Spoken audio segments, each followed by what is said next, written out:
Hoy vamos a hablar de salud.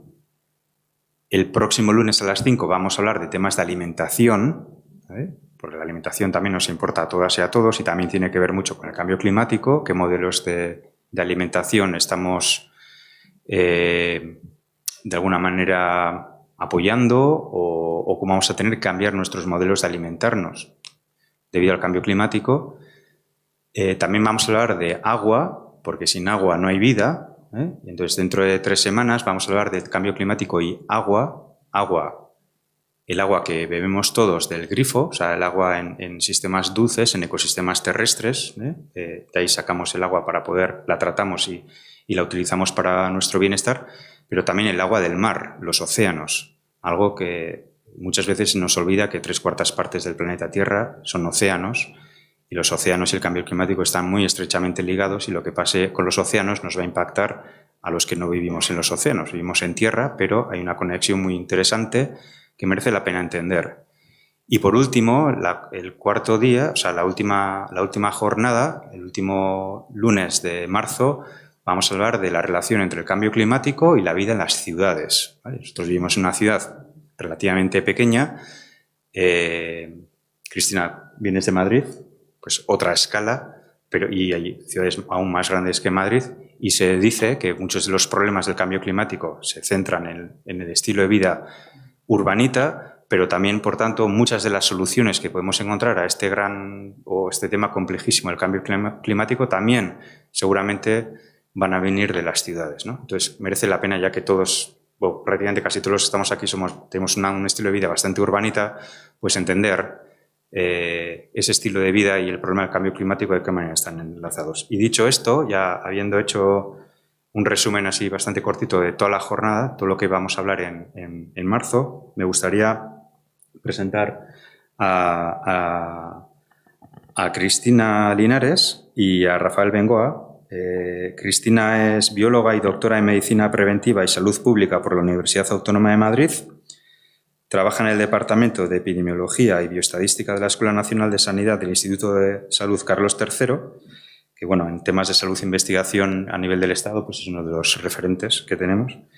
Y su principal área de conocimiento se centra en entender la influencia de diferentes factores ambientales sobre la salud humana. Cuando hablamos de factores ambientales, pues hay muchas más cosas que podríamos hablar de temas ambientales más allá del cambio climático. Hoy en día parece que casi todo lo que tenga que ver con una crisis ambiental es el cambio climático, pero hay mucho más allá del cambio climático.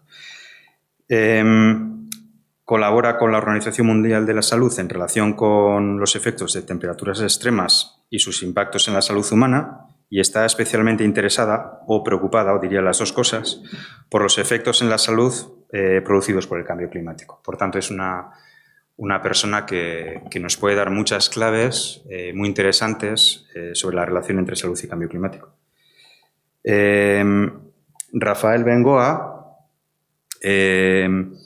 es co-creador del Instituto de Salud y Estrategia, creo, ¿cómo lo llamáis? Instituto de Salud.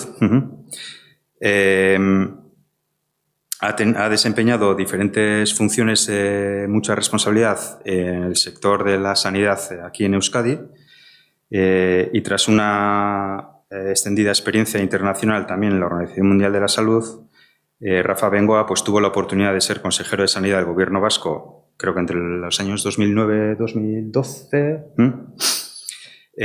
Y por lo que entiendo, su interés principal, una de las cosas que más le interesa a Rafa Bengoa, pues es liderar reformas en el sector sanitario o de la salud para que, pues que las soluciones que vamos a encontrar a temas de salud pues sean lo más colaborativas posibles. Él es médico y tiene experiencia y participa como investigador en la Universidad de Harvard, o como podemos decir que sigues teniendo un papel en una universidad muy importante de Estados Unidos. Entonces, como veis, pues tenemos dos personas de altísimo nivel intelectual para poder hablar sobre temas de cambio climático y salud. Y esto lo hemos planteado como una especie de diálogo. Sí, igual estáis más acostumbradas a a que venga alguien y dé una charla de 40 minutos y eso se hace una serie de preguntas. Lo que nos parecía también muy interesante es poder, ya que son personas que tienen una trayectoria muy dilatada y profunda sobre este tema, pues que entre ellos dos también se pueda interpelar, que cada uno haga una presentación cortita, una reflexión, pero que a la vez, y yo voy a lanzar unas preguntas como moderador, pero que a la vez nos sintamos como un grupo de jazz, que podamos, bueno, pues de repente, depende qué tonalidad esté la canción, pues la otra persona entra y toca la trompeta o algo así, y entre los tres, pues así crear una sensación de diálogo.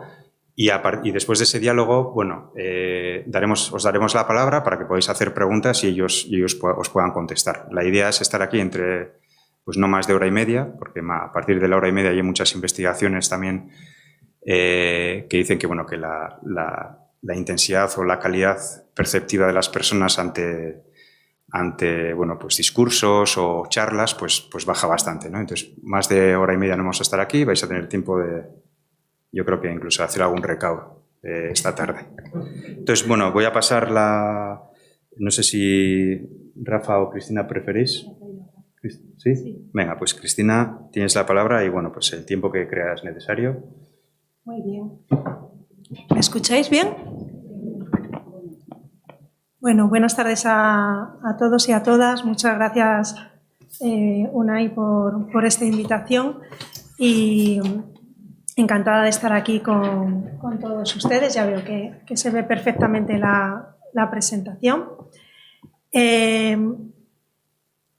Voy a hablar sobre las relaciones que existen entre el cambio climático y la salud. Y aunque me paso el día trabajando con números, con datos, con diferentes programas estadísticos y haciendo análisis y demás, casi que lo que más me gusta es esto, es poder contar, poder divulgar, poder daros a conocer bueno, pues en qué trabajamos, en nuestro grupo de investigación allí en la Escuela Nacional de Sanidad y dar a conocer pues justamente esto, ¿no? Los efectos del cambio climático sobre la salud, que ya vamos oyendo cada vez un poco más el tema de las olas de calor, cómo nos afectan, el tema de los fenómenos meteorológicos extremos. Y bueno, mi intención hoy es simplemente dar unas pinceladas para iniciar este diálogo, esta conversación que vamos a tener esta tarde y aclarar dudas y poder, bueno, pues ofrecer una visión lo más transversal y lo más amplia posible sobre el tema. Bueno, voy a empezar hablando de Casandra. Casandra, como seguro que muchos de ustedes saben, es una referencia del mundo antiguo, del mundo griego, en la que tenía un don, y ese don era el de la clarividencia. Es decir, podía ver el futuro, pero a la vez tenía la maldición de que nadie creía lo que decía. De hecho, fue una de las videntes que pronosticó la guerra de Troya, ¿no? La famosa guerra de Troya. Bueno, pues, ¿por qué traigo este ejemplo aquí? Simplemente porque muchos científicos y muchas científicas que trabajamos en el tema del cambio climático nos sentimos un poco como Casandra, ¿no? Es un poco nuestro referente, sobre todo para las científicas femeninas, porque llevamos mucho tiempo estudiando qué va a pasar con el calentamiento global, con el aumento de las temperaturas y hasta ahora pues parece que no se nos hace mucho caso, ¿no? Aparte de elaborar una serie de informes que genera un órgano internacional que se denomina, seguro que lo han escuchado en los medios de comunicación, IPCC, que es el Panel Intergubernamental para el Estudio del Cambio Climático. En este panel intergubernamental colaboramos más de 650 científicos internacionales, es decir, a nivel global, de forma no remunerada, es decir, totalmente voluntaria, aparte de nuestro trabajo en nuestro centro de trabajo, ¿no? En nuestras investigaciones. ¿Qué hacemos allí? Pues elaboramos una serie de informes que recogen, acreditan, vienen a recopilar una serie de evidencias científicas de todo el mundo, de muchos estudios globales a nivel científico, para, como decía, calcular esos impactos que va a tener el cambio climático que ya están teniendo en nuestra sociedad y en futuros escenarios de emisiones, como lo llamamos nosotros. Yo concretamente pertenezco al grupo 2. Se generan una serie de informes. El grupo 1 trabaja sobre las bases físicas, es decir, por qué se genera el calentamiento global, cómo influyen los gases de efecto invernadero, qué son esas emisiones y cómo hacen que suba la temperatura. Y el grupo 2 es en el que yo colaboro, que es impacto, adaptación y vulnerabilidad. Luego hay otro grupo que trabaja sobre la mitigación. La mitigación es qué podemos hacer para frenar el calentamiento global, es decir, para reducir esas emisiones. Y bueno, luego hay una serie de informes adicionales que se pueden ir generando. Bueno, pues el día 28 de febrero, es decir, hace pues, una semana prácticamente, el grupo 2 generamos este informe, el informe 6, porque el IPCC lleva trabajando desde 1988 en el cálculo de estos impactos y cómo están afectando a las comunidades humanas, en mi caso, detectando poblaciones vulnerables, sensibles a los impactos del cambio climático y calculando impactos de ese cambio climático. Bueno, pues salió este informe en el cual simplemente, bueno, pues se recoge que, si lo tuviera que describir de alguna forma, diría que es un informe de contundencia, es decir, el cambio climático es inequívoco, no es una cuestión de fe, el cambio climático está avalado por miles de informes científicos, la temperatura global de la superficie terrestre está aumentando a un ritmo mayor del que debería de aumentar y eso está poniendo en peligro, en grave riesgo, sobre todo a muchos ecosistemas, pero también está afectando a la salud de muchas personas. Por ejemplo, algunos de los impactos pues, van a ser sobre la malnutrición infantil, debido a las hambrunas y a la sequía que va a ocasionar el cambio climático, a la mortalidad por olas de calor. Las olas de calor cada vez van a ser más frecuentes y más intensas, cada vez tenemos inviernos más cálidos, eso lo constatamos año a año, y veranos más duros desde el punto de vista meteorológico, más secos, y otras enfermedades que también comentaré, como por ejemplo extensión de enfermedades que nos suenan a trópico, ¿no? Como el dengue, el zika, el chikungunya, etcétera, es decir, enfermedades transmitidas por vectores que hasta ahora nos sonaban un poco exóticas. Además, nosotros, por estar localizados en el sur de Europa, nos calentamos más rápidamente que la media global, es decir, la temperatura media de la superficie del planeta está aumentando a un 1,1, estaríamos ahora más o menos grados. El Mediterráneo ya ha sobrepasado el 1,5, está en 1,7, es decir, nos calentamos un 20% más rápido que el resto del mundo global. ¿Esto qué significa? Pues significa que los efectos del cambio climático se van a sentir más y van a ser más importantes en nuestra cuenca mediterránea, ¿no? en nuestro área geográfica. Con lo cual, todavía pues, esto hace que pongamos más atención en los planes de prevención, en los planes de adaptación a lo que nos vamos a encontrar. Porque el cambio climático, no me gusta transmitir un mensaje deprimente, ¿no? No se puede hacer nada, es irreversible, no. El cambio climático se puede mitigar y nos podemos adaptar a sus consecuencias. Es verdad que la inercia del sistema es muy grande y no podemos sería iluso, ¿no? dejar de emitir gases de efecto invernadero de un día para otro, por lo cual necesitamos ese proceso de transición energética, de transición ecológica y de transición social. Como os comentaba al principio, hay una serie de poblaciones más vulnerables a los efectos del cambio climático. Por supuesto, los habitantes de zonas costeras y que viven cerca del nivel del mar, puesto que este calentamiento hace que suba el nivel del mar, puesto que el agua al calentarse se expande y también se están derritiendo, como bien saben, los casquetes polares. Bueno, luego hay otras poblaciones vulnerables, como pues, habitantes de las grandes ciudades, como comentaba UNAE al principio, en los cuales en estas grandes urbes vamos a sufrir más los efectos del cambio climático, por supuesto, habitantes de zonas áridas. El cambio climático tiene la perversidad o tiene en su generación los habitantes o las sociedades o los países, mejor dicho, que menos han contribuido a generar el cambio climático, que son los más desfavorecidos económicamente porque no han seguido un modelo de desarrollo como el que hemos llevado los demás, económico, basado en combustibles fósiles, son las poblaciones que más van a sufrir los impactos de ese cambio climático. Por tanto, genera muchas desigualdades y muchas inequidades en salud, siendo pues, poblaciones vulnerables como mujeres, niños, personas con discapacidades, personas con enfermedades crónicas, las que más van a sufrir los impactos del cambio climático. Hasta ahora decía, cuando comentaba o cuando hablaba sobre cambio climático, que había más refugiados climáticos, había más refugiados, más migrantes de unas zonas a otras debidas al cambio climático que a conflictos bélicos. Hoy en día, pues desgraciadamente, con la guerra de Ucrania, pues ya, por lo menos en Europa, no me atrevo a decir eso.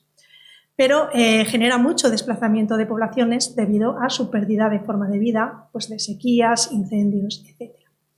Así rápidamente, para no enrollarme mucho, uno de los principales efectos es, esto lo vivimos en la península ibérica, es decir, la revitalización de fenómenos meteorológicos extremos, grandes crecidas de los ríos, grandes inundaciones, lo que los meteorólogos llaman danas, las gotas frías que se dan habitualmente en Levante.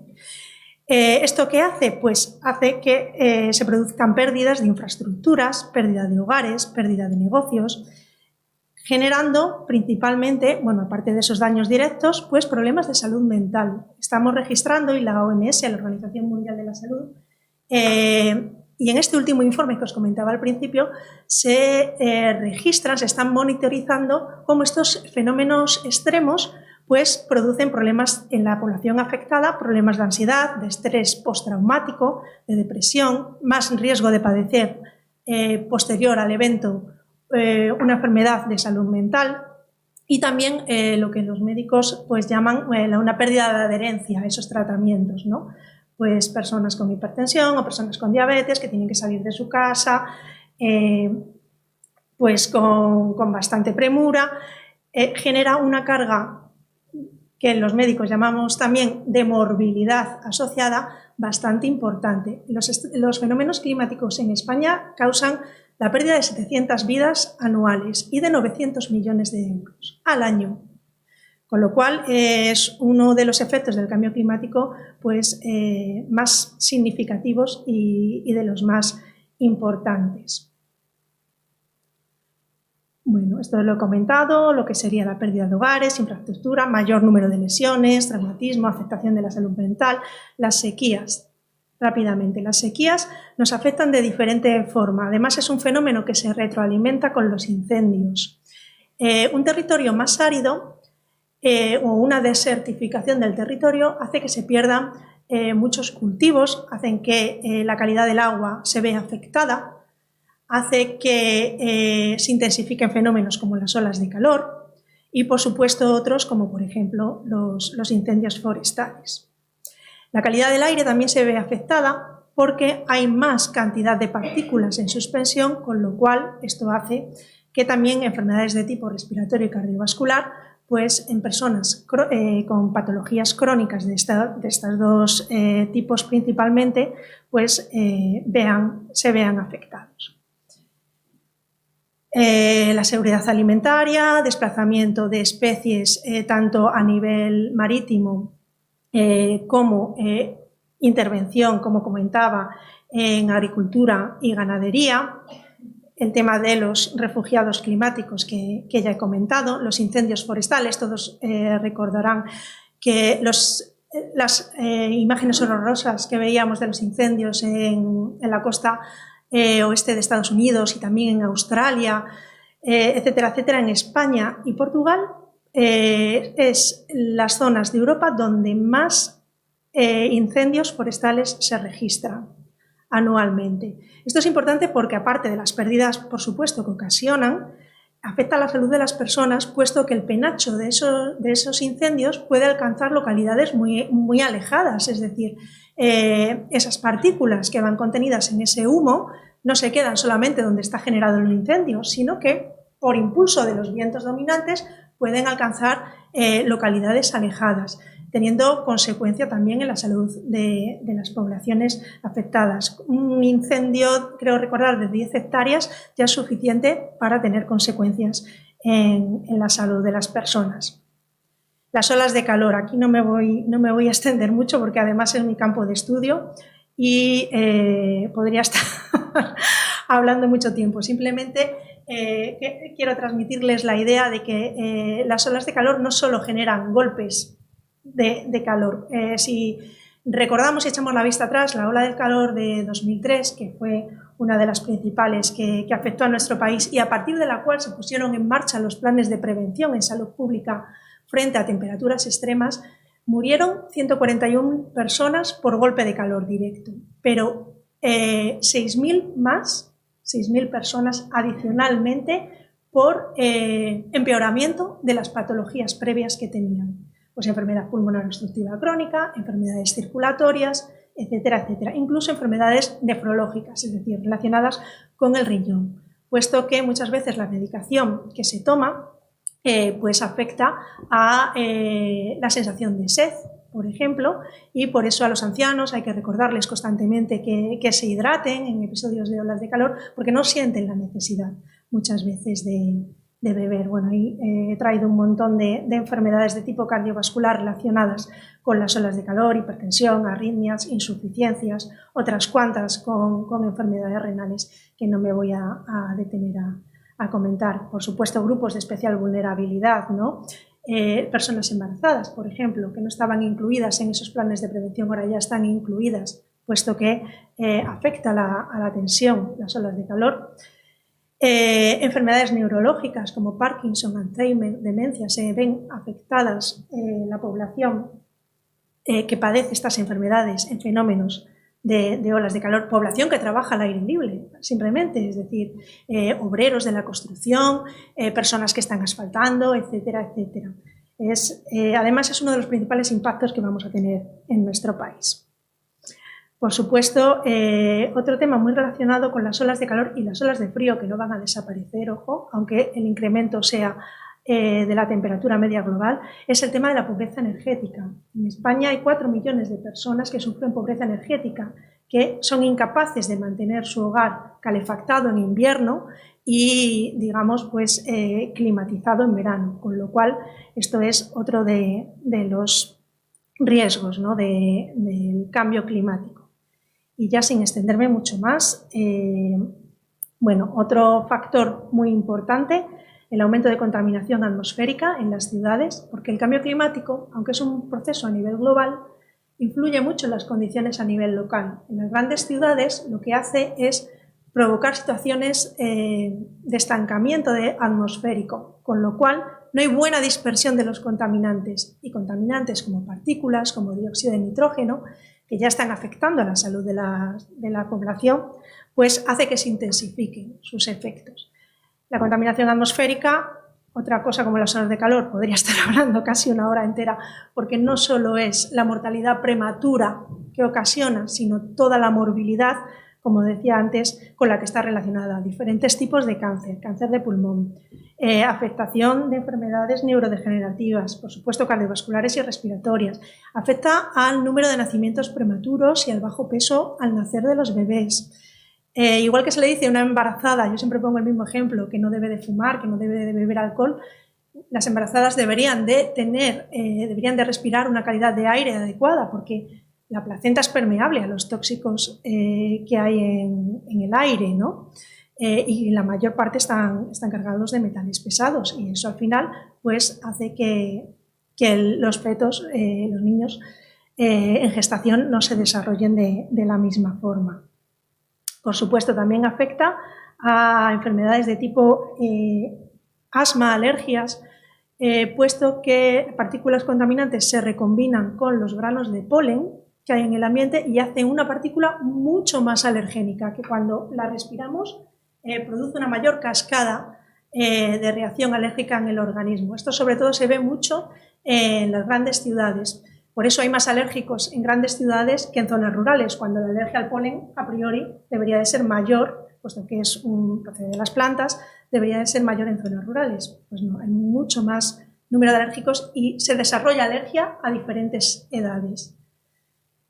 Y prácticamente, bueno, pues es esto un poco lo que quería comentar, simplemente el fenómeno de la extensión de estas enfermedades tropicales, que ya a partir del año 2008 tenemos casos de dengue autóctono en nuestro país, principalmente en el Mediterráneo. Se transmiten por vectores, principalmente mosquitos y garrapatas, que son capaces, antes vivían, digamos que en la zona tropical, porque, las temperaturas en las que cumplían su ciclo vital, su ciclo de vida, de reproducción, etcétera, pues eran las adecuadas. Como ahora se están alcanzando esas temperaturas elevadas en otras zonas, por ejemplo, pues en todo lo que sería la cuenca del Mediterráneo, pues esos mosquitos pueden reproducirse y pueden completar su ciclo vital dentro de nuestros pues de nuestra área geográfica, ¿no? Pudiendo ser transmisores de estas importantes enfermedades. Y por mi parte nada más, que no quiero tampoco quitar más tiempo y pasar al diálogo y a las preguntas, que es lo interesante. Ese es mi email y mi Twitter, por si queréis contactar conmigo de alguna duda o algún artículo que estéis interesados, y voy a dar paso al profesor Bengoa.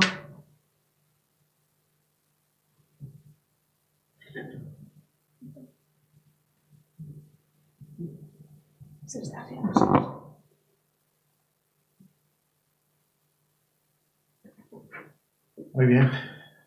Gracias, Cassandra.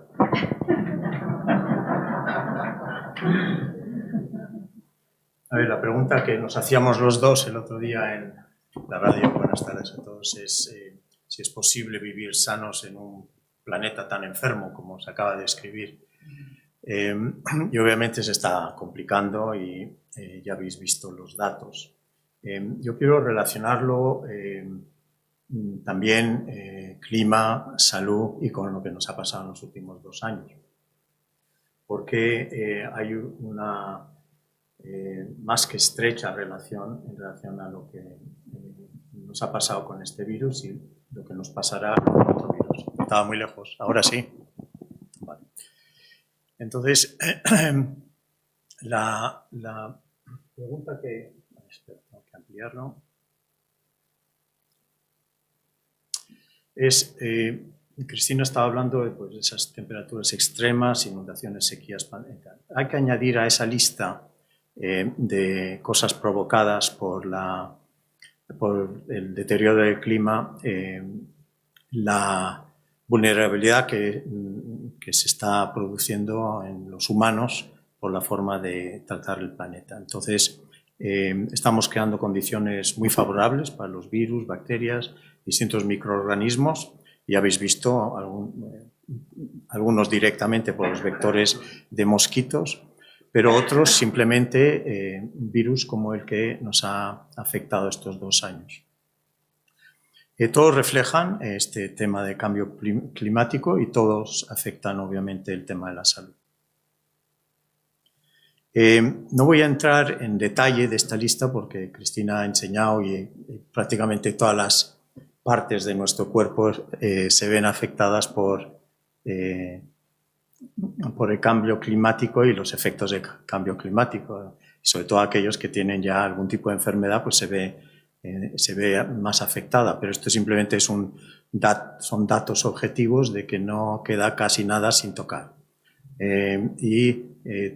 Hay cosas que ocurren en el corto plazo, muy rápidamente, con un impacto climático, como nos ha enseñado todo estos temas de infraestructura, inundaciones, etc.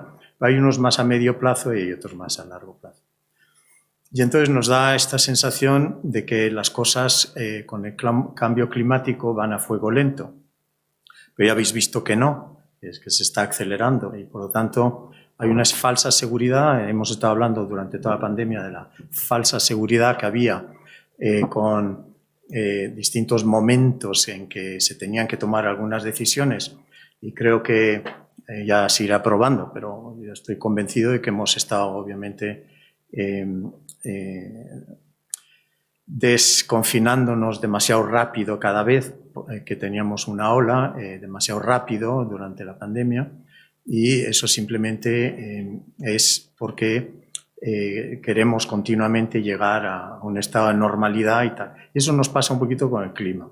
Con el clima nos está costando, como va más a fuego lento que lo agudo, y no está entrando gente en el hospital en urgencias, y cuando sí entran por algo climático, de origen climático, en el hospital, no se asocia, o sea, es un niño con asma, pero no se asocia a lo que acaba de comentar Cristina, al medio ambiente, contaminación, etc. Y como no se hace esa asociación, pues da la sensación de que ese niño que ha entrado en urgencias aquí en Txagorritxu una tarde no es un problema climático, y sí lo es.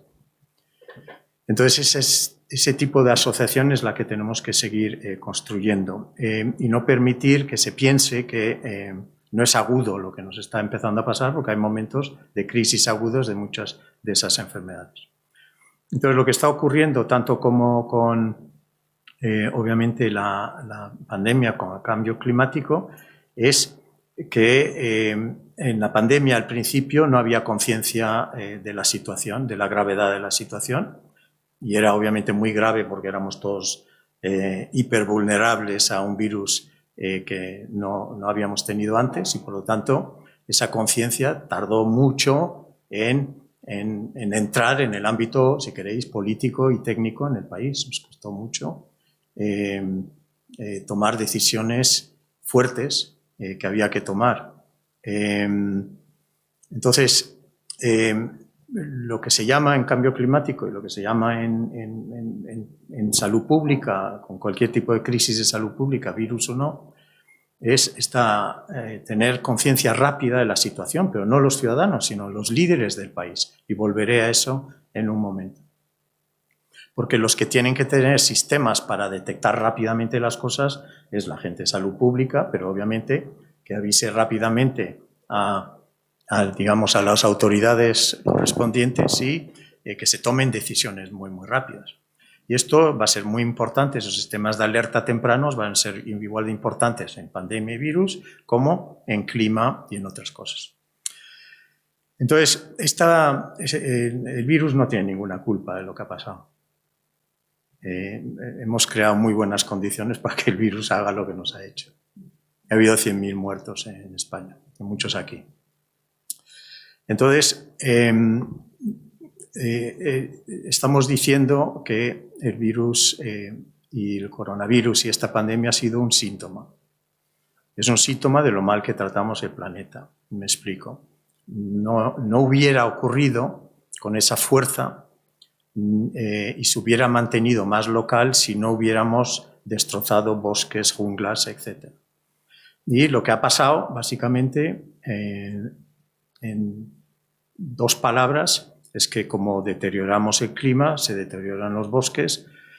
Los murciélagos, concretamente, que ahora toco un poco más los murciélagos se han acercado a las ciudades, ahí han infectado probablemente a otro mamífero, habla del pangolino, y luego los humanos, y ahí el virus ha ido pues, creando una situación de ataque a los seres humanos, y ahí sigue haciendo variantes, pero lo importante es saber que dice Juanes, el profesor Juanes, que está en Madrid también y es el que está preparando esta vacuna española en la que se tienen muchas esperanzas, pero básicamente dice, hay muchos murciélagos en Madrid, dice, también en otros sitios, hay muchos murciélagos.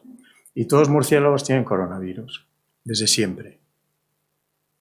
Entonces, vale, no os acerquéis a murciélagos y no los comáis, porque eso es lo que ha estado pasando en algunos sitios. Entonces, básicamente, la idea de que el clima y el deterioro del clima va creando condiciones para lo que nos ha pasado es muy importante, también para todas las cosas que acabamos de oír ahora por Cristina. Se está acelerando, las pandemias se están acelerando en los últimos 50 años. Lo que pasa es que no todas se han convertido en pandemias, no todas han sido de la virulencia y del ataque como esta, pero ha habido 335 saltos del mundo animal al mundo humano en los últimos 50 años, que son los años que hemos estado viviendo la mayor parte de aquí. Entonces, eso es evidente que se está acelerando el ritmo de ataque porque estamos creando condiciones favorables y nos permite atrevernos a decir que no es el primer virus ni será el último y nos vamos, por lo tanto, a los datos que nos llevan a intentar relacionar clima, salud animal y salud humana, que, como sabéis muchos aquí en salud pública, se llama One Health, una salud, si queréis, única, pero esos tres mundos ahora están desconectados en la administración, están desconectados en la salud pública, no estamos razonando la salud animal y la salud humana y el medio ambiente de forma combinada, y eso es una de las tareas, una de las soluciones que se proponen en distintos movimientos, pero que es importante ver que la mayor parte de las enfermedades que podemos esperar que nos lleguen de esta forma, es decir, destrozando el clima, salto viral, etcétera, van a venir del mundo zoonótico, del mundo animal.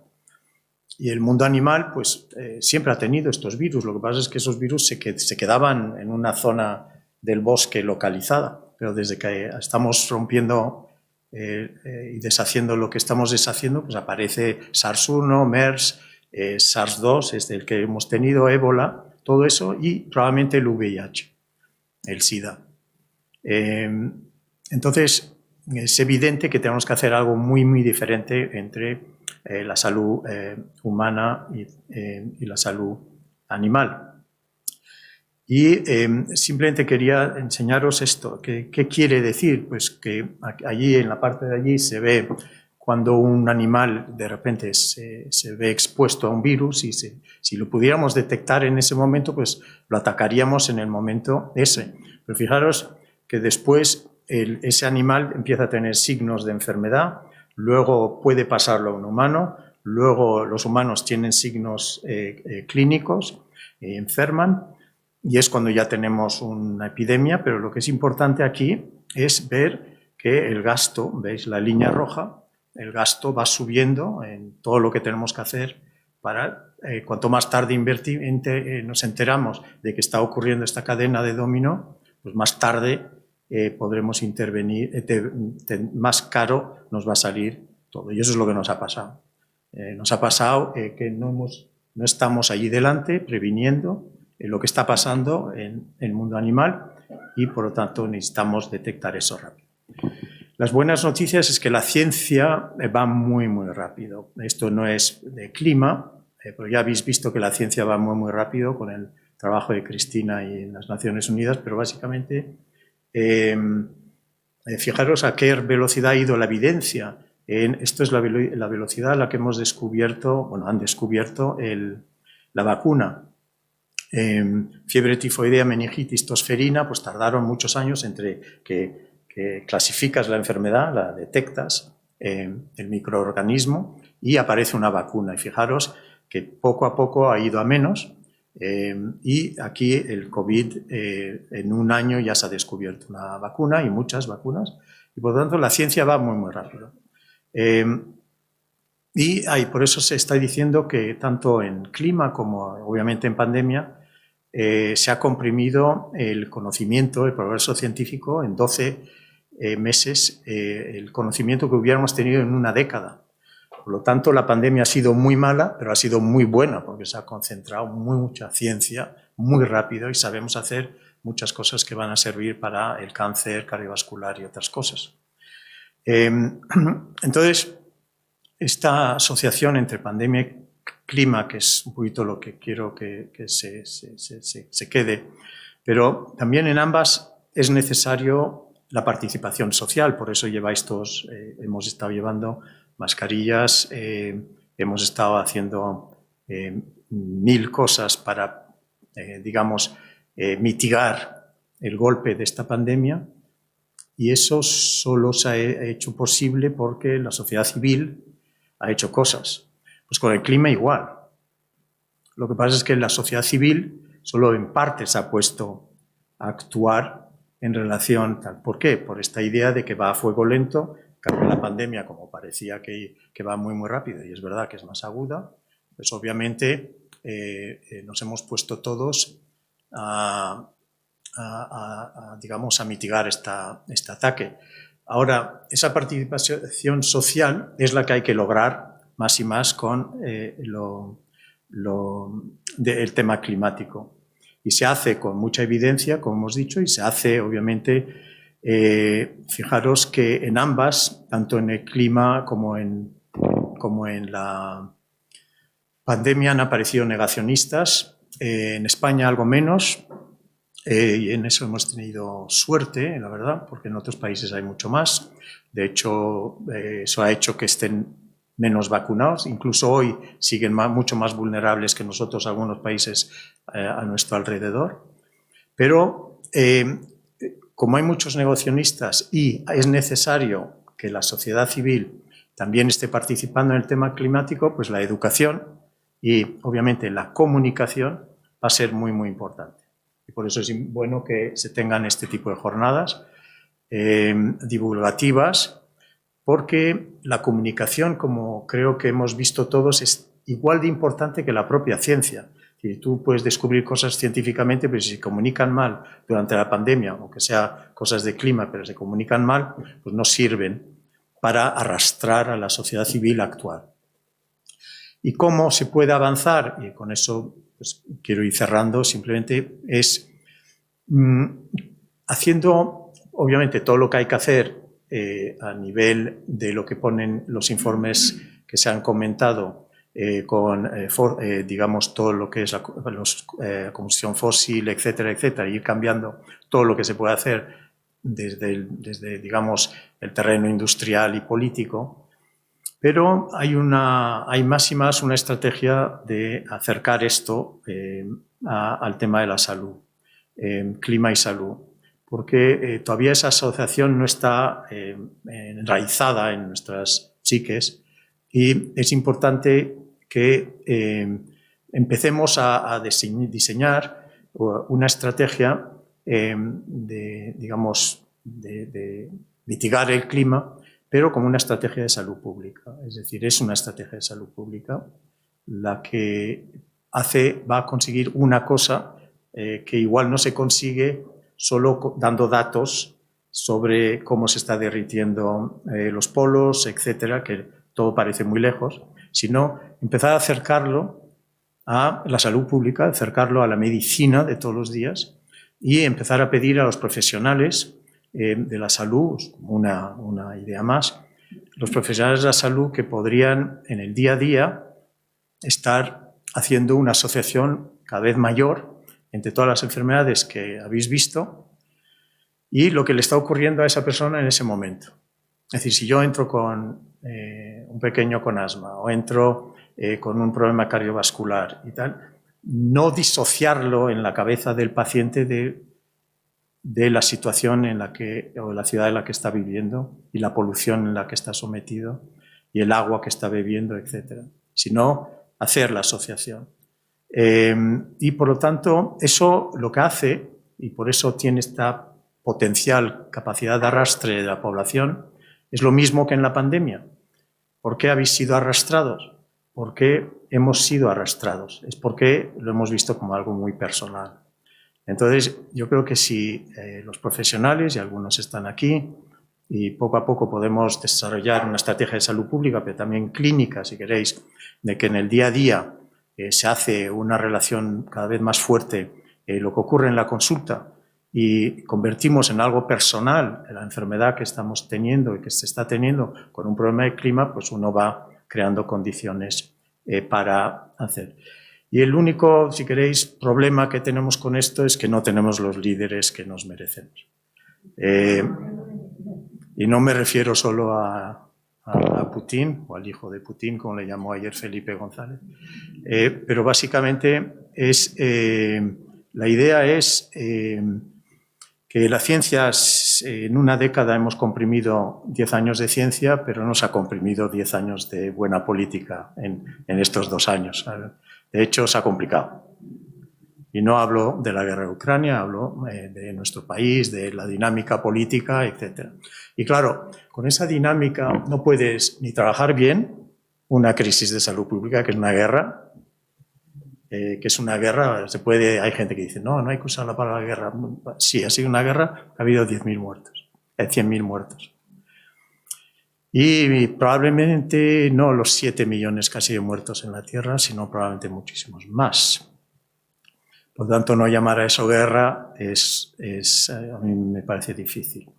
Entonces, ¿cómo avanzar con este tema? Pues obviamente hace falta hacer algo un poquito diferente en la política a partir de ahora.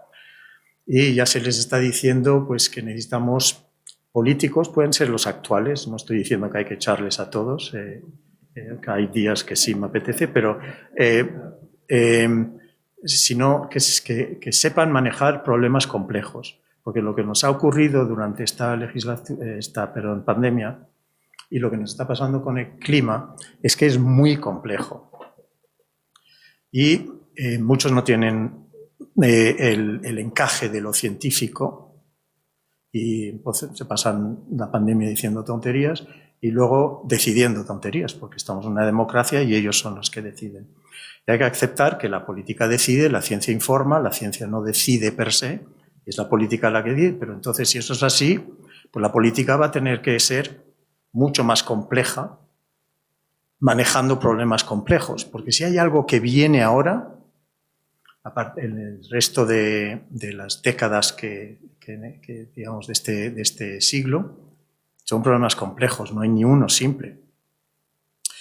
Entonces, simplemente acabar diciendo es que toda esta ciencia, que es maravillosa y que ha hecho muchas cosas en el clima y que está haciendo muchas cosas con vacunas y medicamentos y todo lo que hemos visto que nos ha salvado, pues no sirve para nada si el liderazgo falla. Entonces el liderazgo va a tener que cambiar. Entonces, cositas que se les sugieren, de momento a los políticos es que en lugar de hacer un curso de cómo hay que mover la mano y hablar más fuerte y todas estas cosas que hacen de cursos de liderazgo, pues que se vayan a una clase de ciencia con Cristina en la Escuela Nacional. Gracias.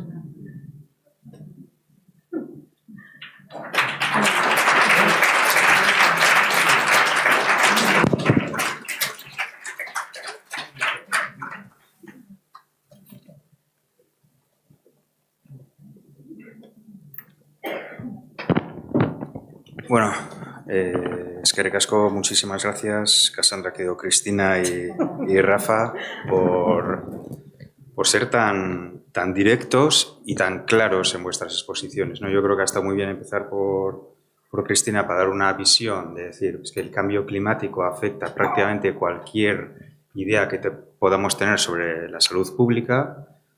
Ha dado muchos datos y Rafa pues ha seguido por ahí y ha acabado interpelando a la sociedad, ¿no? Es decir, tenemos un problema complejo, pero nadie nos dijo que íbamos a vivir en un mundo fácil, ¿no?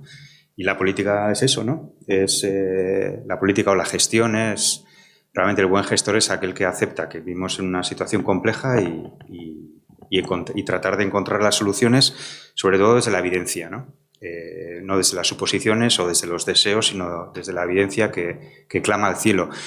Desde la ciencia del cambio climático llevamos décadas avisando, o sea, que esto bueno, no solo avisando que este calentamiento global y todos estos problemas asociados con el cambio climático iban a pasar, sino también que se iban a acelerar y cada vez los íbamos a tener más cerca y los impactos no solo iban a ser más acelerados, sino mayores o más intensos. Y todavía hoy es el día que bueno, pues el segundo grupo del sexto informe del IPCC vuelve a decir, yo creo que cada ciclo que se publican los informes se dice las cosas son peores de las que pensamos. Además, tenéis que tener en cuenta que estos informes que son avalados o al final aceptados por la comunidad política a nivel global, para poder tener esa aceptación, esos informes pecan de conservadurismo también. O sea, es una manera para que la evidencia científica pueda ser más o menos aceptada, vista y tomada por los tomadores políticos. Pero también hay muchos científicos que desde dentro del IPCC o desde fuera del IPCC dicen, pero cuidado porque las cosas normalmente pintan en la realidad un poco peor siempre de lo que esos informes dicen o avalan, ¿vale? Entonces eso también es interesante tenerlo en cuenta, cómo la ciencia y la política cuando se tienen que equilibrar y cada uno tiene su papel, pero cuando se juntan pues surgen este tipo de cosas, ¿no? Y son reales. Pero siguiendo un poco por lo que comentaba Rafa de, bueno, la participación social, la comunicación, la divulgación, os lanzo esta pregunta, bueno, para vuestra reflexión y os podéis debatir entre los dos, no tenéis por qué estar de acuerdo, Estoy de acuerdo que la gestión y la política, las políticas públicas son fundamentales. También se dice que hay que empujar desde abajo hacia arriba, o sea, que hasta que no hay una presión suficiente, esa persona o esa comunidad que está ahí arriba no se mueve porque no siente esa presión, se les mueven otros parámetros, los ciclos electorales, hay un sinfín de cosas que mueven a la gestión y a la política, pero cuando hablamos de empujar desde abajo, siempre alguna cosa que solemos decir es que al final nosotros también tenemos que dar ejemplo con nuestro día a día, ¿no? Con nuestros hábitos. Y ahí tenemos una especie de conflicto incluso personal, individual, ¿no? Queremos hacer unas cosas, lo vemos, pero después en el día a día cuánto nos cuesta hacer lo que creemos que es lo adecuado, ¿no? Lo que está bien, por inercias de muchos tipos también, de cómo vivimos, la velocidad a la que vivimos, las expectativas que tenemos, el concepto de desarrollo, de progreso, algo muy lineal que va hacia el futuro, ¿no? Y os quería hacer esta pregunta, ¿no? ¿Cómo veis el tema de la necesidad de cambio de los hábitos desde lo más pequeño, desde lo más minúsculo, que parece que cada uno de nosotros haciendo una pequeña cosa no vamos a cambiar nada, pero sabemos que somos un ejército de hormigas, que si todos hiciésemos un poquito, pues realmente o bien cambiamos las cosas directamente o podemos presionar de manera bastante más eficaz, dando ejemplo nosotros en el día a día, ¿no? Pero qué difícil es, ¿no? O sea, qué difícil es predicar, o sea, qué fácil es predicar, qué difícil es que las cosas más pequeñas que podamos hacer cada uno de nosotros las hagamos, ¿no? Entonces, hablamos de cosas de tratar de convencer, de cambiar políticas de gran alcance, y a la vez todos tenemos una pequeña responsabilidad, ¿no? ¿Cómo conjugamos esto? O sea, ¿cómo...? ¿no? Bueno, empiezo yo. Tú sabes la respuesta. No la tengo. No la tengo. Bueno, como comenta Unai, los cambios siempre empiezan por uno mismo, ¿no? Y evidentemente es más fácil empezar a realizarlos cuando se es consciente de ellos. Entonces, para mí es clave la información a la población. Creo que deberían de integrarse más, mucho más, todos los temas relacionados con la crisis climática o con la emergencia climática, con el deterioro del medio ambiente y cómo esto influye en la salud, lo que hemos reflejado hoy aquí, en diferentes niveles de la sociedad, ¿no? Por supuesto, en todos los niveles educativos, es decir, en las enseñanzas regladas y en las no regladas, ¿no? Lo primero es que la gente sea consciente, porque cuando la gente empieza a ser consciente es cuando empiezas a generar cambios y empiezas a exigir esos cambios. Y como bien comentaba el doctor Bengoa, los líderes están ahí, pero los que los ponemos somos nosotros. Es decir, si nosotros demandamos cierta clase de cambios, tendrán que fijarse en lo que quieren los votantes o la sociedad o la ciudadanía. Entonces yo creo que, por supuesto, otras cosas que se han comentado, como la formación de los profesionales sanitarios en todo el tema de cómo afecta el cambio climático a la salud, también es clave. Nosotros en la escuela, en el máster de salud pública, damos un módulo sobre salud y medio ambiente que antes no se daba, y es uno de los más apreciados y de los más valorados por los médicos preventivistas, porque se les enseñan cosas fuera de lo que han aprendido en la carrera médica, y ven que son cosas que son coherentes con todo lo que está sucediendo en el mundo. Entonces, sí que es verdad que el gran problema del cambio climático quizá es que parece, entre comillas, que nos exige cambios en nuestra forma de vida y en nuestro modelo de desarrollo, ¿no? Pues usar menos el coche. Sobre todo, yo lo digo desde la perspectiva de mi realidad cotidiana, que es vivir en una gran ciudad como es Madrid, ¿no? Aquí me encanta ver que todo el mundo va en bicicleta, que es una ciudad muy amigable y muy dulce de vivir, ¿no? Porque hay mucho entorno natural, la gente está, es mi sensación desde fuera, ¿no? Hay mucha menos contaminación acústica, por ejemplo.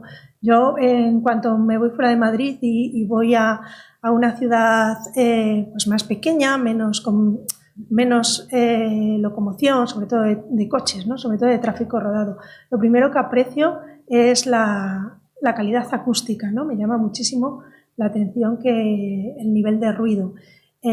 Todo eso, ¿no? Quizá el problema del cambio climático es ese, que parece que nos exige cambios en nuestro modo y nuestra forma de vida, pero al final es sustituir unas cosas por otras, ¿no? Y ir acostumbrándonos y nos ha tocado. O sea, es que esa transición nos va a tocar a nosotros si queremos que las generaciones que vienen detrás de nosotros no sufran unas consecuencias graves o tan graves como están pronosticadas.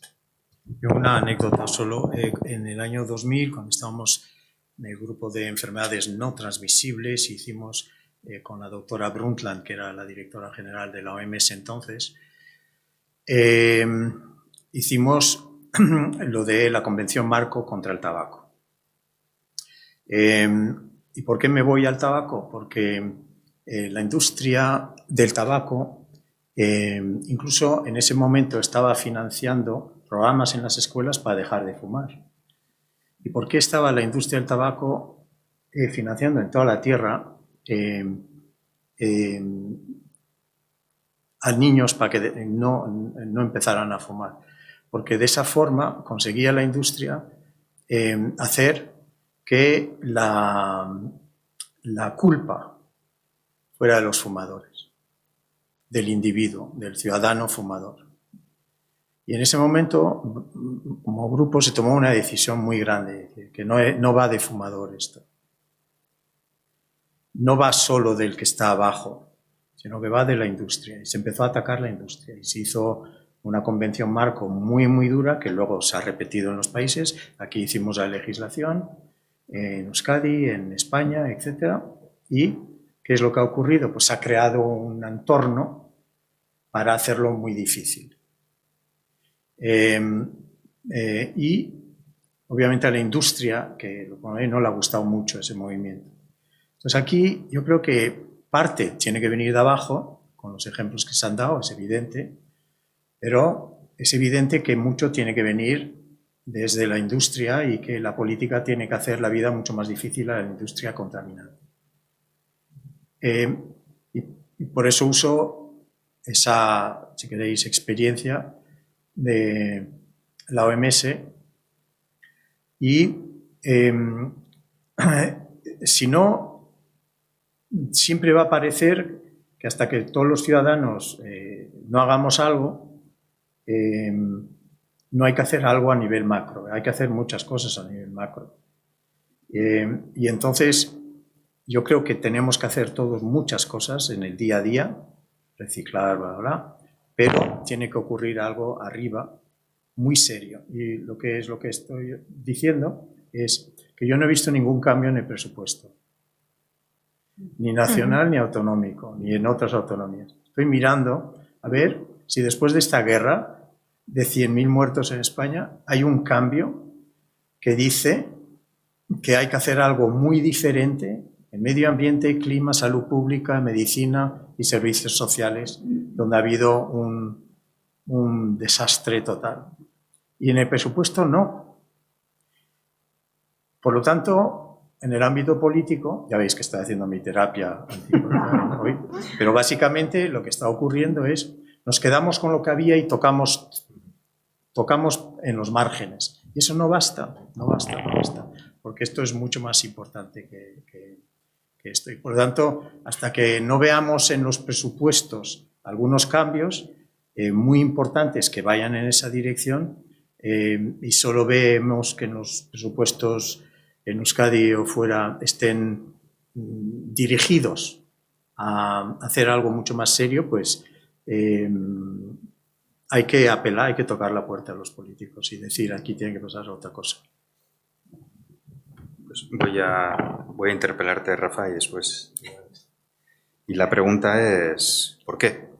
¿Por qué es tan difícil?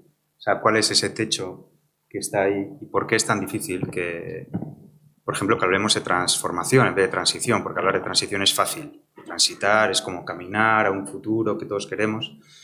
Tampoco sabemos muy bien hacia dónde y cómo, pero lo que sí sabemos, y la ciencia dice, es que esto hay que hacerlo muy rápido y de forma muy profunda. Hay que tocar de manera sistémica prácticamente todos los sectores y un poco lo que dice Rafa, y el IPCC ya lo comenta explícitamente, también los intereses creados en la industria, intereses políticos, intereses de todo tipo. Y mientras eso no se toque, no va a haber una transformación real del modelo productivo, del modelo de consumo, del modelo de turismo, del modelo educativo, del modelo de sanidad pública, etc.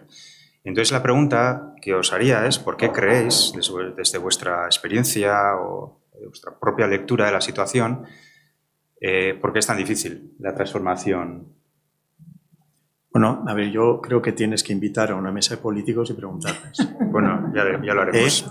¿No? Nos comprometemos a hacerlo. Oye, después de lo que ha pasado, ¿qué vais a hacer que sea suficientemente diferente para que yo, ciudadano, me sienta más seguro que hace 2 años? ¿Qué es lo que vais a hacer?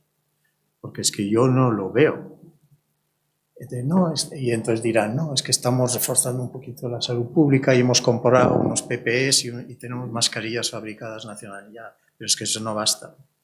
Y eso puede servir en parte para mitigar parte del siguiente virus y tampoco, porque hay que hacer todo lo que hemos comentado con los animales y todas estas cosas.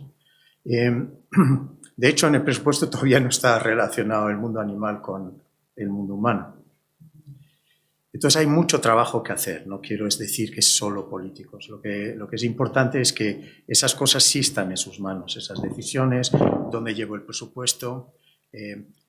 No entro en negación con lo que ha pasado y entonces ya ahora vuelvo a la normalidad,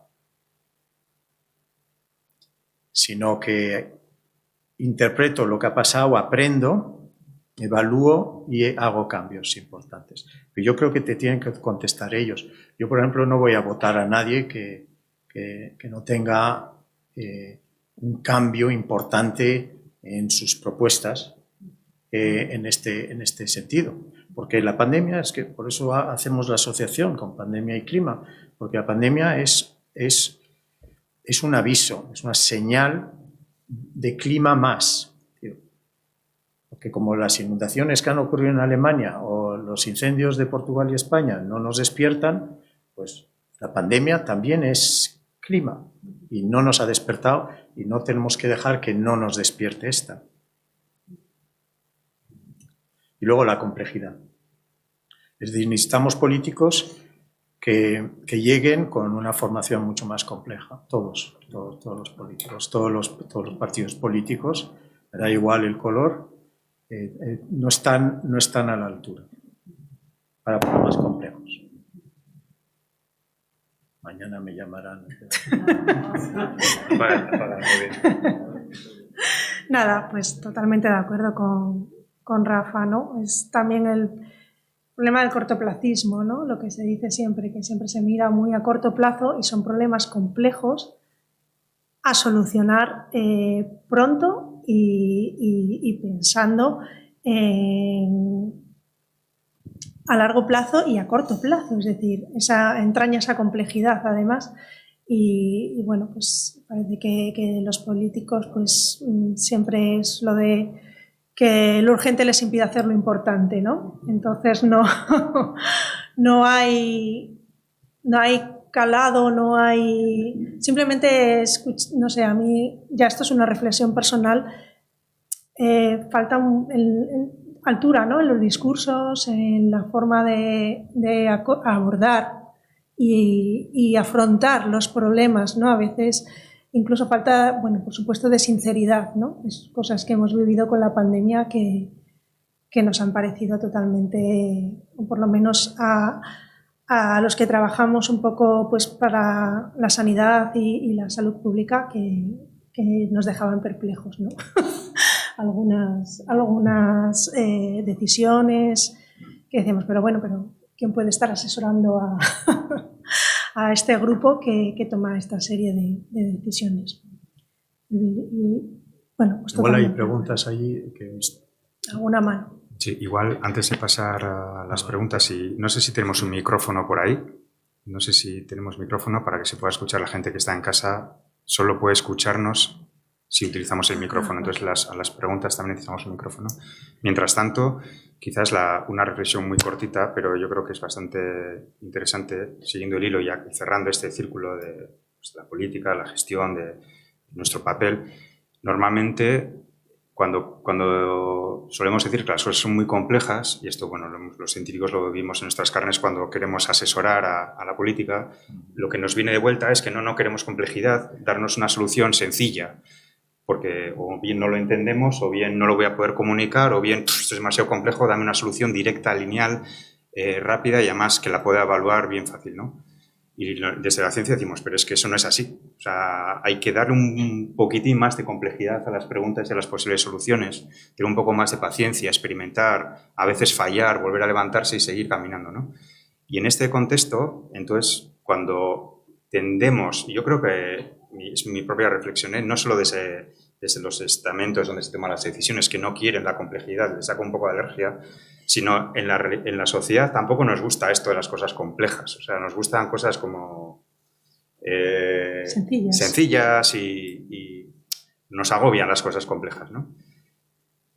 Y vemos, y esa es la reflexión que iba a hacer, a ver qué opináis, si decís sí o no, en estos contextos donde la complejidad se ve que está ahí y que hay que meterle mano, surgen movimientos, incluso políticos, podríamos llamarles populistas, podríamos llamarles que lo que tienden es a convencer a la gente que las cosas son mucho más sencillas de lo que parecen y ese mensaje cala, porque la gente necesita mensajes sencillos y aquel que vende un mensaje muy sencillo tiene la vía libre para conseguir muchísimos apoyos, incluso electorales, ¿no? Y entonces aquí hay un peligro también, ¿no? El pedir complejidad cuando sabemos que en un momento complejo aquel que vende sencillez se lleva el gato al agua, ¿no? ¿Qué pensáis sobre esto? Bueno, ha habido un gradiente en donde ha habido mucho populismo y mucha demagogia anticientífica, ha habido más muertos que donde se ha hecho, digamos, ha operado de una forma más científica. En España en general sí se ha seguido la ciencia, más obviamente Trump, Bolsonaro, lo que ha ocurrido en Polonia y en Hungría. Sí hay como un dictador, o los dictadorcillos que hay, han intentado negar la ciencia, han entrado y tal. Entonces, no es un ciudadano X o un actor de cine o un cantante como en nuestro caso, sino que era el líder del país en plena negación. Eso hace un daño enorme y ha habido más muertos. Hay que darse cuenta, en Estados Unidos hay 1 millón de muertos. 1 millón. Sí, no, pues que se dan a veces soluciones rápidas, fáciles, sencillas, aparentemente, y causando justo el efecto totalmente contrario, ¿no? Luego ves que sigues teniendo el problema y además incrementado desde el punto de vista de la salud, pues aumentando las desigualdades, aumentando las inequidades y al final desfavoreciendo totalmente a la sociedad y al ciudadano, ¿no? Por no afrontar de forma más realista la situación. Con la pandemia, vamos, es que que he dado unos ejemplos preciosos que se contarán en muchas clases de medicina y de salud pública. Pues bueno, muchísimas gracias. Y ahora vamos a abrir ya pues, el turno de intervención para que cualquiera pueda hacer una pregunta. Si queréis hacer una reflexión, por favor, hacer la reflexión lo más corta posible para que dé también opción a otras personas a hacer sus preguntas. Y por favor, dirigir la pregunta o bien a Cristina o a Rafa. No, yo no se la dirijo directamente a nadie. Vale. Nos están pidiendo que hagamos. A ver, yo hago todo lo que puedo y más. Y decimos, nos habéis dicho hormiga, menos que hormiga. Pero luego resulta que todos los predicadores, esos de las grandes fortunas que dan dinero, vamos a decir, todos estos de las nuevas tecnologías, resulta que llevan unos aviones privados, unos yates privados, unos no sé qué privados inmensos, aquí en Vitoria. Tenemos un alcalde que se pregona como ecologista. Nos ha cogido, nos ha jodido todo lo que es el círculo de Vitoria, nos ha echado a los que estamos a las afueras toda la circulación, nos ha amontonado los coches para dejar que pase el BEI, que es eléctrico. O sea, es un gran invento. Pero resulta que los que estamos viviendo, vamos a decir, en la parte sur, ya no me meto más porque vivo yo ahí, nos ha metido de 10 a 15.000 coches diarios por Iturricho, por poner un ejemplo. Nos ha amontonado los coches que no puede pasar si va el autobús por las calles donde antes no había el trenillo que va a la universidad que nadie lo utiliza. O sea, es tal cantidad de desastres que dice que hay un anillo verde. Pero por mi barrio resulta que hay 10, 15.000 coches diarios más los que se meten por las calles que antes estaban para nosotros, son las torretas, son todo eso. Y luego también una cosa, se me ha pasado un poco, eso en Vitoria, como ciudad ecológica y Green Capital. Nos hablan de, pues eso, de la ecología de los políticos. Concretamente, en el País Vasco, creo que el único que metió la patata al fondo fue el único socialista que hubo, que era Patxi López. Recuerdo perfectamente cómo, estando en Estados Unidos, él dijo que iban a sacar de los montes de Vitoria tal cantidad de gas y de petróleo que iba a haber 80 años para toda la península y para toda Europa. Eso fue Patxi López. Vale, bueno, yo apunto la pregunta y después las voy a tratar de encajar, ¿vale? De alguna manera. Por favor, ¿hay alguna otra pregunta? Sí, aquí adelante hay... Bueno, vamos. No, es que no les vale, no le escuchan si no tiene... Pero bueno, yo creo que... Espere, ya creo que ha hecho una intervención. ¿Puede traer aquí, por favor, el micrófono aquí adelante? Sí, así le damos un poco opción a todo el mundo a participar, pues es un tema que yo creo que todo el mundo tiene ganas de participar y pues si podemos hacer las intervenciones pequeñas, así les podemos dar un poquito más de tiempo para que puedan responder. Gracias por todo. Somos todos, una vez dicho, los que tenemos que influir en todo este tema, porque realmente todos influimos y todos estamos implicados. Vosotros que entendéis más de lo que podemos decir cada uno, a ver qué podéis aportar de cómo la prensa, la más media, tiene una influencia, no digo que más que los políticos, pero por ejemplo, ¿qué podéis opinar y podéis aportarnos para que nosotros todos contribuyamos con ellos también, o exigiéndoles a ellos, o facilitando esto? Porque están hablando ahora de desertificación de España y de otros países, y el despoblamiento de la zona y la desertización. ¿Cómo podemos todos en este campo aportar también para que ellos, que tienen mucha más influencia que yo y que vosotros, podamos conseguir que influyan también en los políticos y en las elecciones? ¿Qué podéis aportar? Vale, gracias. Gracias. A ver si hay otra pregunta por ahí. Así son 3, las resumimos aquí adelante. A ver, yo para unir un poco lo de Cristina con... Rafa.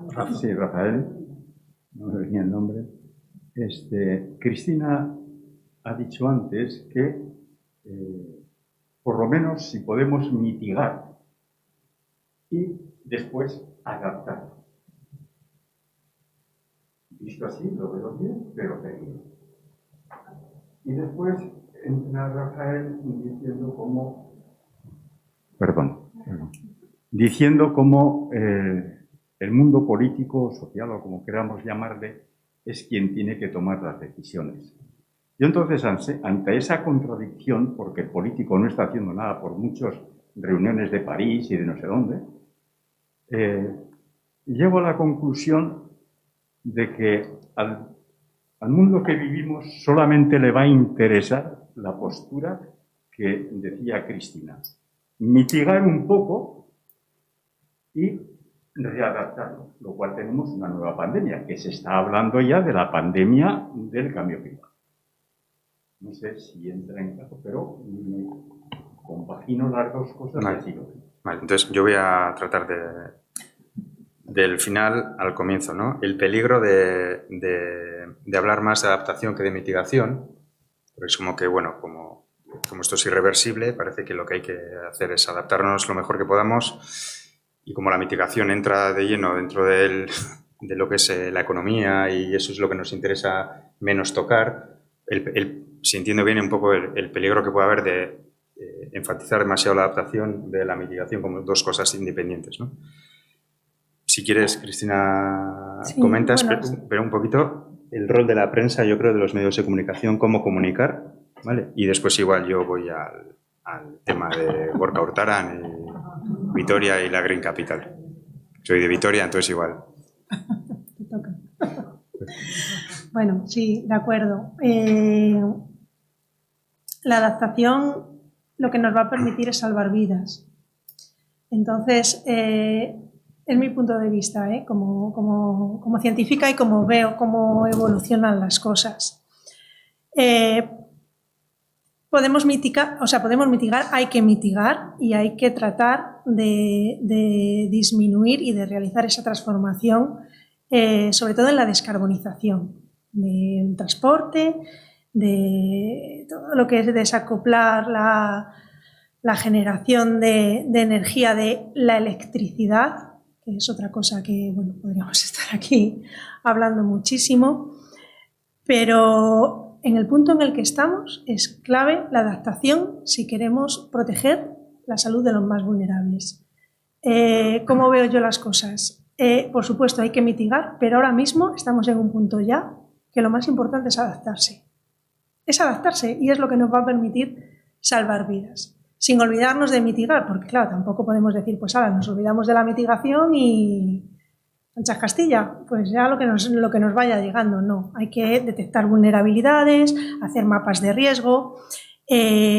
Una propuesta que nosotros tenemos desde el grupo de investigación y que tratamos de trasladar constantemente a los políticos es la transversalidad, como apuntaba el doctor Bengoa.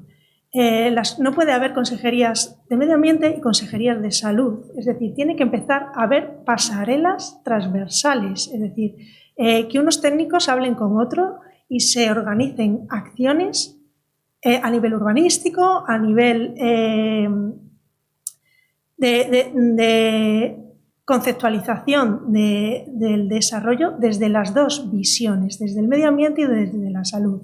Nosotros, por ejemplo, estamos trabajando en generar planes integrados de cambio climático y salud. ¿Esto qué quiere decir? Quiere decir que ahora mismo hay una legislación para la calidad del aire, hay un plan de prevención para las olas de calor.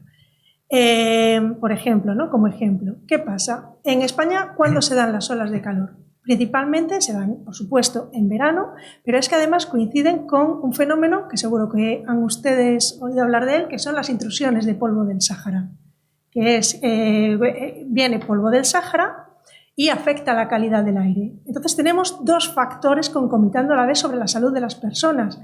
La calidad del aire está empeorando por esa intrusión de polvo sahariano que viene a añadir más concentración particulada a la que ya hay de por sí. Pero es que además tenemos el fenómeno de ola de calor.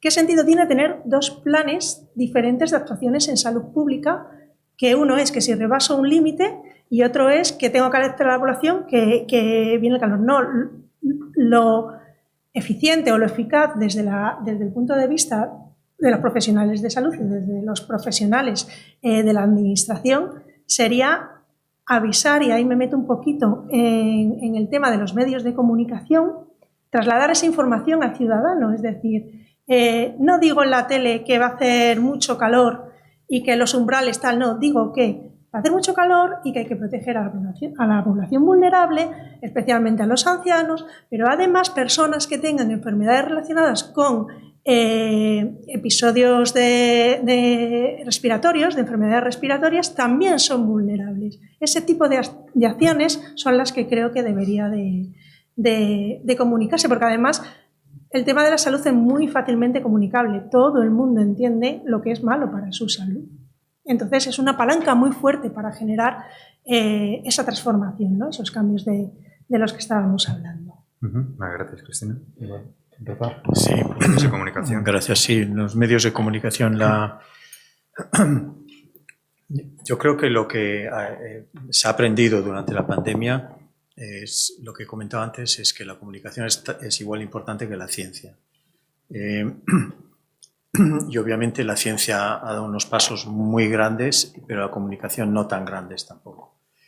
Entonces hay partes de los medios de comunicación que ya se están autoanalizando, porque estamos viendo que se están dando eventos para ver cómo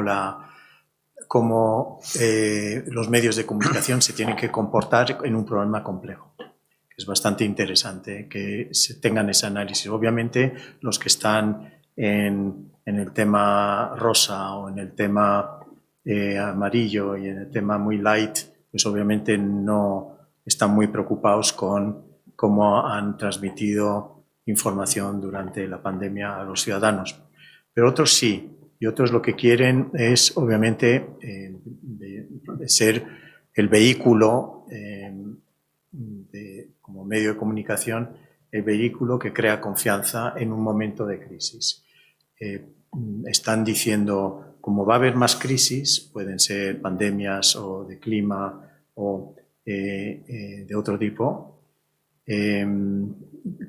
cómo nos vamos a comportar como medios de comunicación, y este medio de comunicación qué es lo que va a hacer para crear más confianza con los ciudadanos.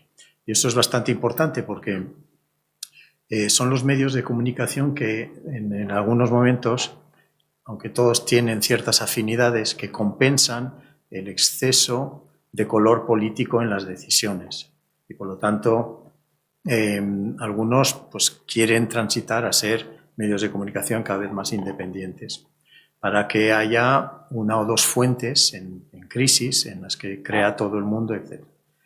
También tiene que ocurrir algo en la administración en términos de comunicación, es decir, no podemos tener en una guerra como esta 17 comunidades autónomas diciendo cosas diferentes. Eso yo creo que ya lo sabemos todos. No es cuestión en absoluto de centralizar la sanidad ni nada de eso. Es cuestión porque la sanidad está muy bien descentralizada y funciona mejor. Pero en una guerra, en una crisis, hace falta centralizar en una voz única, con mucha credibilidad, la voz científica que quieren oír los ciudadanos. Y esa voz estaba en Fernando Simón al principio, luego ha ido desapareciendo y se ha diluido y ha habido como bastante desorden en términos de comunicación. Y entonces, los medios de comunicación, pues lo que han hecho es casi usar la mala comunicación que se estaba dando en distintos momentos, judicializaciones de decisiones. Por ejemplo, aquí el Lehendakari ha tomado 3 o 4 muy buenas decisiones y un juez las ha tumbado. Y eso, pues obviamente, no tiene ni pies ni cabeza en una guerra como esta. Entonces, ese tipo de cosas que tenemos que aprender, no para denunciar a nadie, sino para asegurar que la próxima vez lo hacemos mejor. Y luego hay una regla de oro en comunicación, que es ser el primero. El que es primero condiciona toda la información después. Por ejemplo, en esta guerra, el primero que diga algo sobre algo de la guerra es el que luego condiciona a todos los medios de comunicación siguientes. Entonces aquí, en una crisis, debemos de saber que hay un plan dentro de 2 o 3 años de preparación pandémica que incluye cómo vamos a comunicar con la población de forma que crea confianza y no tener tanto desorden comunicativo, porque el ciudadano lo que merece es saber lo que está pasando, porque si el ciudadano no sabe lo que está pasando, ¿cómo le puedes pedir que haga cosas como ciudadano, como mascarillas o distanciamiento social o los colegios, etcétera? Entonces, tiene que adquirir confianza en la fuente de comunicación. Entonces dirá, vale, entonces eso es lo que yo asumo el riesgo de hacer cosas, pero y tomo la decisión porque creo en esa fuente de información. Igual por añadir, no sé si estáis de acuerdo o no, porque yo creo que a los tres nos toca constantemente dar muchas entrevistas como científicos, expertos, tal, nos llaman constantemente muchos medios de comunicación, constantemente, y la constatación del poco nivel de comprensión mínima, cultura científica que existe en los medios. Y dices, ¿y esto por qué? Bueno, primero, porque no ha habido esa tradición, no se ha visto nunca una necesidad. Segundo, los medios están en crisis, una crisis profundísima de ventas, etcétera, además de nuevas maneras de comunicación, las redes sociales, etcétera, donde hay mucha información, a veces yo diría que hasta excesiva, o más que información hay desinformación, y mucha de esa desinformación está diseñada para desinformar con unas directrices muy claras, ¿no? Entonces, yo creo que el tema de los medios de comunicación tiene mucha tela, es vital, es fundamental que la sociedad pueda confiar en unos medios de comunicación de alto nivel, de gran calidad, y en términos de cambio climático, no sé de igual de salud, pero por lo menos en cambio climático hay excepciones, pero no son de los medios de comunicación, son de algunos periodistas. Y si el medio de comunicación tiene la suerte de tener ese o esa periodista, tiene muchísima suerte. Pero como medio de comunicación, como empresa, como entidad, hay muy poco nivel. En el Estado español hay nivel, por lo menos en términos de cambio climático, bastante bajo, lo cual es bastante preocupante. Pero bueno, esa es mi percepción. Pero voy a ir un poco al tema de los predicadores, porque creo que la intervención ha empezado como hay muchos predicadores que estamos de acuerdo que todos tenemos que hacer algo, pero aquí están los predicadores, además esos predicadores tienen yates, tienen grandes fortunas y tal, y son los primeros en decirnos lo que tenemos que hacer. Yo ahí, pues sí, también es cierto que hay una hipocresía también y que muchas veces igual hay que predicar menos y hacer más, y eso está claro. A la hora de traer esa crítica al ámbito de Vitoria, de la Green Capital, el Anillo Verde, etcétera, yo creo que en Vitoria tenemos que ser conscientes de que tenemos mucha suerte de vivir en la ciudad que vivimos, con todos sus problemas, porque como todas las ciudades tienen sus problemas, porque cualquier ciudad o cualquier familia es compleja, imaginemos una ciudad, cómo organizar una ciudad, pero creo que somos una avanzadilla, o hemos sido, por lo menos voy a decir hemos sido, ya no sé si somos, pero hemos sido una avanzadilla, incluso a nivel europeo, que nos hubiesen ofrecido el premio, la constatación de ser una Green Capital en Europa, ser la tercera ciudad en conseguirlo.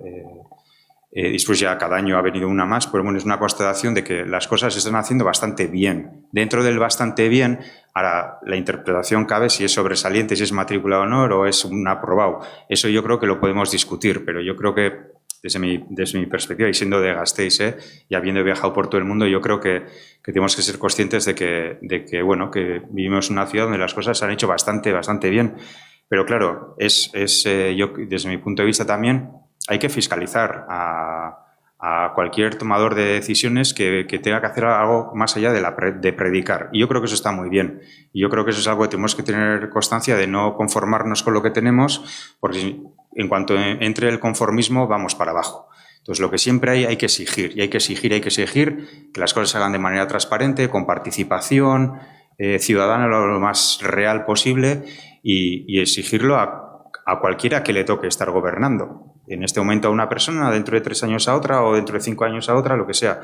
Y eso yo creo que es algo de salud cívica, salud democrática, que nos interpela a todos y es lo que tenemos que hacer. Y poner todas las quejas que haya que poner, pero también de saber decir las cosas que se hacen bien, porque tampoco vale solo quejarnos, porque yo creo que también hay cosas que se hacen bien. Yo creo que esto pasa a todos los niveles, ¿no? Y cuando las cosas se hacen bien, pues hay que reconocerlo.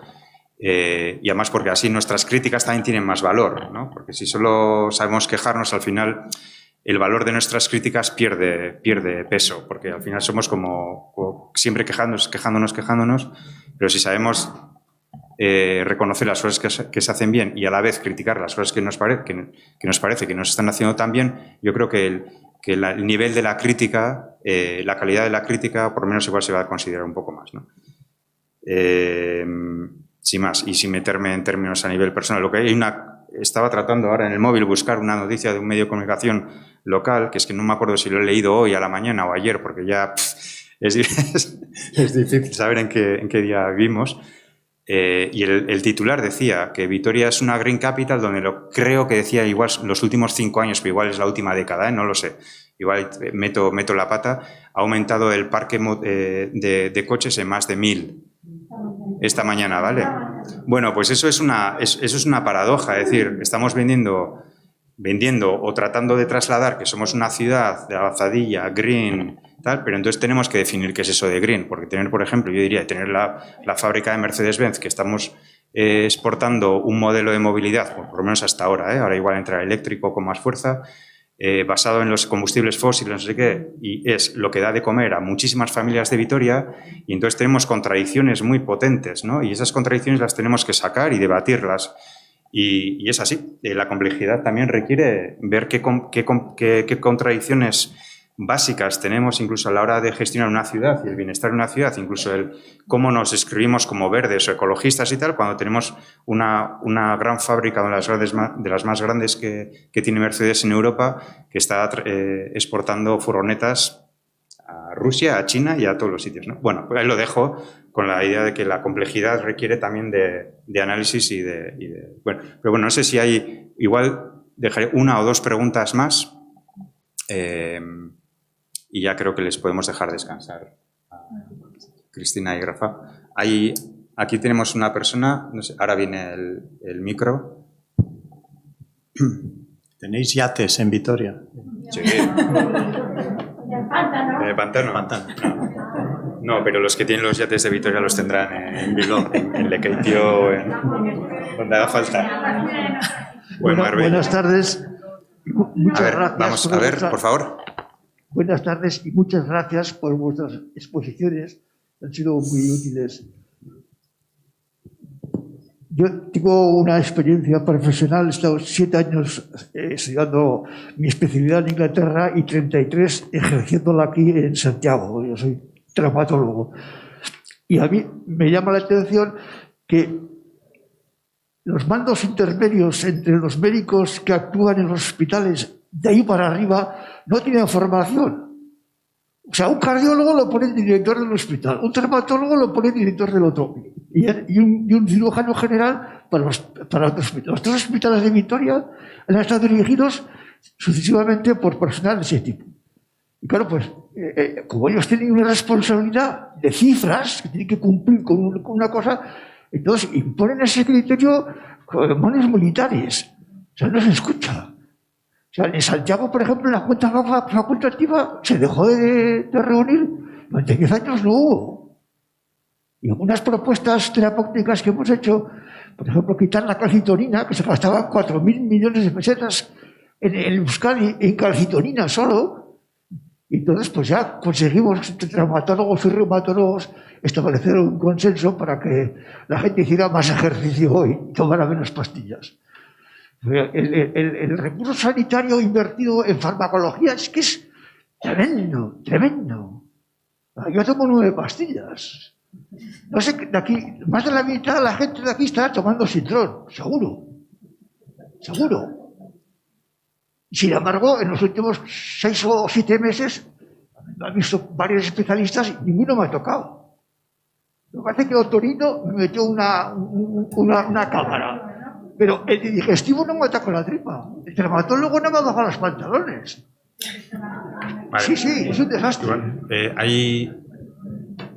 Rafa te va a responder, igual Cristina si la apetece también, si hay tiempo. No sé si hay una pregunta más o una intervención más de cualquier persona del público. Sí. Hola, buenas tardes. Quería comentar que yo tengo la sensación que en este siglo XXI, fíjate, el protocolo de Kioto se firmó en el año 98, me parece, ¿no? Y desde entonces ha habido muchas cumbres del clima, mucha gente, muchos jefes de Estado, pero que se ha hecho muy poco, muy poco. O sea, que llevamos 22 años de este siglo XXI hablando del cambio climático, pero haciendo realmente poco y destruyendo mucho. O sea, se destruyen selvas, se destruyen bosques, se destruyen, en fin. Y ahora nos vienen con que las renovables son la solución. ¿Cómo que las renovables? Las renovables lo que van a hacer todavía, a mi entender, que también ya se empiezan a cuestionar, es llenar espacios naturales, que hasta ahora más o menos, por ejemplo, aquí en Álava, de la red Natura 2000, que ya quieren meter eólicos. Están llenando zonas de cultivo con placas fotovoltaicas. Quiero decir que la solución a mí me parece que es consumir menos. O sea, no se puede pretender que las renovables, que las renovables sustituyan al fósil, o sea, ¿no?, a la gasolina, y que sigamos fabricando coches eléctricos. La electricidad contamina, ¿eh? Fabricar electricidad contamina y mucho. O sea, que la solución estaría, a mi entender, desde luego, en consumir bastante menos. Bueno, muchas gracias. Entonces, igual, Rafa, la primera pregunta sobre... Sí, no, muy bien. Es que la sanidad necesita tantos cambios, sobre todo para manejar los crónicos, versus estar simplemente esperando que cuando estamos enfermos llegamos a urgencias, que es la parte más cara del sistema, ocupamos una cama y tal. Tenemos un modelo que no coincide con digamos, la epidemiología que tenemos al estar envejeciendo la sociedad. Entonces, eso ya lo hemos intentado, se está haciendo en Euskadi algo más que en otras partes, pero esa reforma es muy compleja y hay que avanzar en esa dirección, porque el modelo este de esperar que la gente enferme y llegue a un centro obviamente es del siglo pasado y no nos sirve ya en absoluto en este siglo. Entonces no entro en el detalle porque y obviamente hay que despolitizar la sanidad para que los cuadros intermedios sean profesionales en todos los sentidos, gestores, directivos, etcétera, médicos. Hay que despolitizar la sanidad, pero no va en esa dirección la cosa de momento. Bueno, dos cosas. Como comentaba Rafa, ¿no? Simplemente añadir que todas las acciones que hagamos por el clima tienen co-beneficios asociados en salud. El tema de la medicalización, a lo mejor es más útil, en vez de poner una pastilla, pues trabajar los hábitos y el modelo de consumo de vida, ¿no? Esto lo uno también un poco con lo que decía al principio Rafa, ¿no? Si la industria alimentaria ofrece productos de mayor calidad y mejores para la salud y no te ponen por delante siempre los más perjudiciales, que además son los más baratos, con lo cual se genera ahí también más cuestiones de desigualdades, porque la gente que accede a esos productos es la que menos salud tiene, menos poder económico, con lo cual comen alimentación de menor calidad. Es decir, ahí sí que creo que la responsabilidad la tienen las industrias o, en todo caso, los que regulan, que sería, volvemos al sistema político, los que regulan lo que nos ofrecen, ¿no? Porque en el fondo nosotros compramos y también lo uno con lo que decía la señora, compramos una serie de opciones, pero es lo que tenemos. Tú vas al supermercado y tienes una serie de opciones. Tú no tienes por qué saber que esto es más saludable que otro. Sin embargo, si se prima lo saludable frente a lo no saludable, pues de todo esto que se habla de reducir el consumo, que estoy totalmente de acuerdo, ¿no? De consumir productos de cercanía, no estar importando constantemente productos que tienen que venir de larga distancia en la alimentación. Eso genera muchísimas emisiones, es un modelo de desarrollo muy diferente, ¿no? Es decir, si volvemos al consumo de cercanía, al consumo de temporada, a la reducción a bajar la velocidad un poco, ¿no? Parece que vamos embalados en todo. Creo que es mucho más útil y mucho más saludable para las personas, ¿no? Antes de que ponerte una pastilla para controlar la hipertensión, pues oye, mira, no vayas, por ejemplo, yo la realidad que vivo es la de Madrid, ¿no? No vayas a comprar el pan en coche, vete dando un paseo que son 10 minutos y activas la circulación. Es decir, nos hemos acostumbrado un poco también al dicho y hecho, ¿no? A esta política de lo tengo todo, lo tengo ya y es lo más cómodo para mí. A lo mejor, si se reduce un poco el consumo, avanzamos mucho también en ser más saludables todos, ¿no? Que eso es lo que denominamos los cobeneficios asociados a la acción climática, ¿no? Hacer la vida más sostenible y más saludable para todo. Y nada, respecto a las renovables, es cierto que se ocupan zonas naturales, pero creo que compensa invertir en renovables a la larga. O sea, porque el modelo de combustibles fósiles no nos ha conducido a nada bueno. Empezamos con la gasolina, luego el diésel, que parecía que era mejor que la gasolina, luego se ha demostrado que es peor que la gasolina. Nos hemos ido cargando y bueno, ahora tenemos casi una guerra, ¿no? Por el control de esos combustibles fósiles. Entonces, bueno, es mi opinión, que es discutible como... Bueno, yo creo que ahora vamos a tomar una cerveza, un zurito, como decimos aquí, y te voy a debatir eso de que compensa, pero depende cómo y eso, pero eso es entre los científicos, siempre buscamos el regate. Bueno, con esto me gustaría acabar aquí, agradecer a Rafa y a Cassandra. Os vais a confundir, se llama Cristina. Bueno, pues el diálogo y realmente a mí me ha parecido súper interesante. Espero que a vosotras y a vosotros también os haya parecido muy interesante. Y txalo handi bat emango diegu beraiei. Y recordaros, antes de que salgáis a hacer vuestros recados de última hora de la tarde, recordaos a todas y a todos que el próximo lunes, a la misma hora, a las 5, vamos a hablar exactamente del tema que Cristina ha mencionado al acabar su intervención. Y el título de la tertulia va a ser Repensando cómo alimentarnos ante la crisis climática. ¿Vale? Tiene que ver muchísimo con la salud, pero también hay preguntas muy directas sobre el modelo de consumo y de producción, incluso en Álava, en Euskadi, en el Estado, en Europa, y qué traemos, qué exportamos y por qué, y eso también cómo nos afecta en el día a día. Entonces os animo a todas a que vengáis otra vez, a que comentéis a vuestras vecinas, vecinos, amigos, familiares, pues que seguramente van a tener algo interesante para escuchar. Y bueno, imagino que todas estas intervenciones estarán colgadas también en la red, no sé, eso nos lo podrán confirmar para que las podáis distribuir también por ahí. Muy bien.